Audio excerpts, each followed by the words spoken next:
রাত গভীর, শহরের আলো ঝলমল করছে। কিন্তু আরিফের জীবনে কোনো আলো নেই, নামাজ নেই, দোয়া নেই, শুধু গুনাহ আর গুনাহ। সে ভাবে, আল্লাহ কি আমাকে কখনো ক্ষমা করবেন? ভাই, চলা যাবার আড্ডা দেই। আরিফ জানে এটা ভুল, তবুও সে থামে না।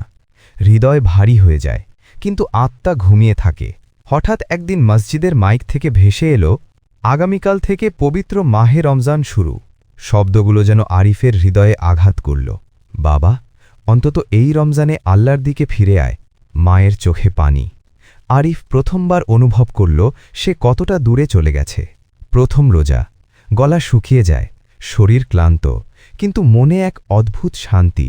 সে মিথ্যা বলে না, খারাপ কাজ করে না। আজ সে নিজের সাথে যুদ্ধ করছে। আল্লাহ বলেন, হে আমার বান্দা, তুমি যত গুনাহি করো, আমার রহমত তার চেয়েও বড়। আরিফ কাঁদতে থাকে নামাজের সিজদায়। এই কান্না গুনাহের না, এই কান্না তওবার। শেষ 10 রাত, মসজিদ ভরা মানুষ, বাতাস ভরা দোয়া।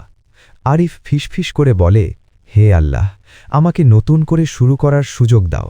রমজান শেষ, কিন্তু আরিফ বদলে গেছে। আগের আরিফ নেই।